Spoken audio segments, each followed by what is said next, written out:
What is it that you want in life or you believe you are called to do? And what is that initial thing that you can do that will start you off on that journey? Just think about it. Think about what you want. What is it that I can start doing right now that will put me off on that journey? It doesn't have to be anything big. Something very simple. And then ask yourself, what is it that is holding me back from taking this initial step? The first step into anything is the most important, but it's usually the toughest. You have a great day ahead of you, but that initial step of getting out of bed is the toughest. You love to exercise, you know how amazing it makes you feel, but that initial step of putting on those sneakers and getting on that treadmill is the toughest. The first step opens up doors into this new world that we're about to get into. And remember that even God often leads us in baby steps and not gigantic leaps. So it's very important that we should find out what are those things that hold us back from taking these initial important steps in our lives and how to overcome those roadblocks. Hello people, Chantal here again. Welcome back to my channel. In today's video, we're going to be looking at the 5 things that are holding you back from taking the first step towards accomplishing your purpose in life. The very first reason why we hold back is that we're waiting to be an expert. We want to start from that place where we feel that we are expert at what we are doing. And usually it's for 2 reasons. The very first reason is that we want to be perfect. We want to be perfect. You don't want to be an embarrassment. But the truth is that perfection is really an enemy to our progress. Am I saying that we should do things in a very mediocre way and to be careless about what we do? No, that's not what I'm saying. You know, the point I'm making here is that we are called to excellence and not perfection. You know, excellence gives room for improvement and for growth. Excellence believes that today I give my best. And in the process of giving my best, I learn new things. And tomorrow, my best is going to be better than my best of today. But perfection doesn't know any improvement. It's an all or nothing rule. It's either I start and I'm perfect or I do not start at all. Successful people aim for excellence and not perfection. You know, before I started this channel, I had allowed perfection to hold me back. You know, I was waiting for that time that I'll be very perfect in my speaking. I'll be very eloquent and articulate. I was waiting for the time that, you know, I'll be great in filming and editing, you know, wanting everything to be so perfect before I start. But, you know, when I started revisiting some goals in my life and, you know, making action plans that I can follow, then I revisited this goal and I asked myself, why do I want to make this channel? And I saw that it came from my desire to help people to identify their gifts and talents and to be able to use it to pursue, you know, their purpose in life, to be able to move away from that place of unproductivity, feeling stuck, to where they can bloom and flourish in their everyday life. And it was my intention to do so using what? Simple, applicable principles, simple steps that I have used in my own life that has helped me to also move away from such a place and to a place where I can be productive and pursue my purpose in life. And I asked myself, do I have that story? Do I have that intention? Do I have that vision? Yes, I had that, and it's checked. The next question was like, can I speak? Can I open my mouth and words will come out? The answer was yes, and that was checked. Did I have a camera? Yes, I have my phone and there was a camera on it. What about editing tools? Yes, there are editing tools that I can download.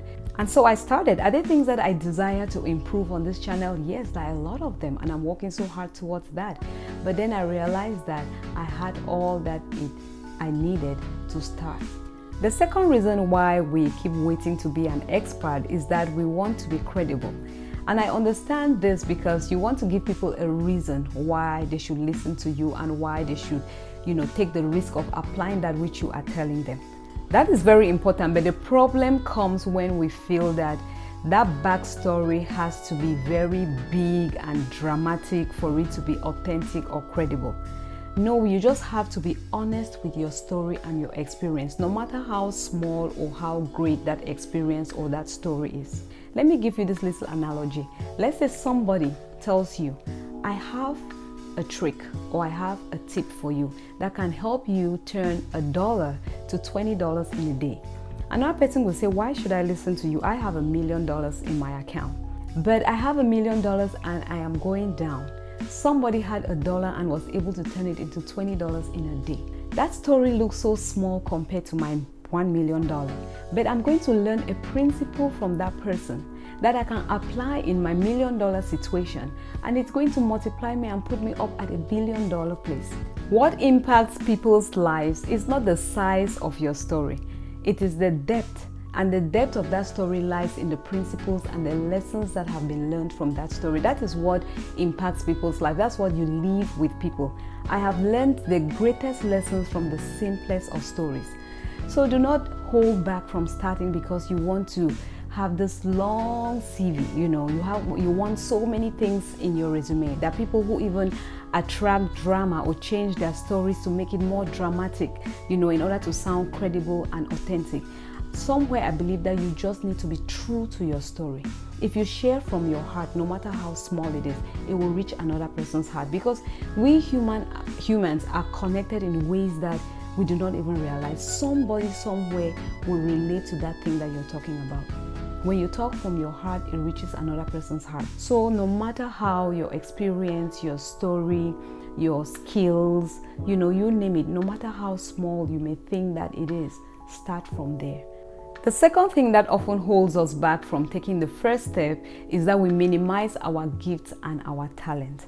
And this is one of those things that really hurts my heart. My heart bleeds when I see a lot of us with greatness on the inside of us, but we sit on top of it because we are looking down on it. We feel like, what can I do with this little thing that I have? And one of the reasons why we minimize what we carry or our gifts and our talents is because we have forgotten the purpose for which God gave them to us. We have those things inside of us so that we can serve. There is a human need out there that we are called to meet in a way that is just so unique, in a way that only we can do. Remember the parable in Matthew chapter 25. When the master gave the servants different talents, he said he gave them according to their ability. So you have it within you to identify those needs and to be able to meet them. But when we forget about the purpose of talent and we think that it has been given to us for our own personal gain, then there's a tendency that if it's not bringing you the fame that you thought it would bring for you, it's not bringing you the money that you thought it would bring, it's not putting you in the spotlight, then you're going to just drop it somewhere. Another reason why we look down on our gifts and our talents and it prevents us from taking that first step or from continuously doing that which we are called to do is because we begin to compare platforms, right? We mistake those platforms for our dreams. A platform is not your dream. YouTube is not my dream or my vision. It's just a platform. The size of your dream is not measured by the platform on which you find yourself. The size of your dream is measured by the impact that it can create. And God is able to take any little thing that you have and create great impact. It took, God to just use a stone and a slingshot in the hands of a shepherd boy and to bring down a giant. Am I saying that we should be mediocres in life, and just put on this fake humility and take our talents and put it, under the basket? No. If you're doing that which God has called you to do, you will not hide because you're shining off your light, and your light will attract the people who are called to be drawn towards that light. You will be on a hill, and a city that is on a hill cannot be hidden. It will attract the people who are meant to come into that city and flourish. The point I'm making here is that do not try to jump up from that your own hill or your own platform that God has given you. You want to jump onto another platform because it looks more glamorous. Start from where you are. Somebody says, bloom where God has planted you. Even when we go back to this parable in Matthew 25, you will realize that that servant who had one talent, who did nothing about it and buried it somewhere, what did the master say? You should have put it in the bank. He was trying to tell that servant that there were other platforms that you would have used to multiply the talents. Put it in the bank. Why did you bury it? So do not measure what you are doing based on some of these superficial skills and measurements that we have going on around us. It will just sap the energy out of you and you may never ever start. At the end of the day, what do we want to hear? Well done, thou good and faithful servant. Number 3 is that we are waiting for a unique problem to solve. There are times when we feel like, what God has called me to do has to be just so super unique that nobody has ever seen, nobody has ever heard about it before. The truth is that there is really nothing new under the sun. Human needs, human problems remain the same. From generation to generation, those things may just change in their form and in their nature because of, the change in technology or the change in civilization, the change in culture and all of that. But there is really nothing new under the sun. When I read the writings of Paul, about the society in that time and the church in that time, there is nothing new. I can picture the church of today in that time. Like, you just see the same kind of topics, the same kind of arguments, the same kind of disagreements, the way we measure people up and things. All those things were there in the church of old. So we are not called to go create new problems to solve. We are called to solve the same old problems in unique ways. God has blessed us with unique ideas and abilities to serve. I always say that if you find yourself judging a gift by its wrapping, thinking like, this is just too common. Everybody is doing this. Everybody is doing that. I'm waiting for the time that I'm going to find some unique problem to solve. If you're that person judging a gift, from its wrapping, then remember that even God's greatest gift to us came wrapped up in what? Swaddling cloths and lying in a manger. That thing that God is calling you to do may look as if it's wrapped up in something that is just so common, something that is not so unique, something that does not stand out. But do not judge that gift from its wrapping. Number 4 is holding on to our past. We lock up ourselves in this little cocoon of our past and we just stay inside. It could be your past failures. You're looking back at the times that you have failed in life and you feel like, no, I can't take another step. You are afraid, I might fail again, I might fail again. In other instances, we hold on to our past successes, right? We stay and we bask in that glory for so long.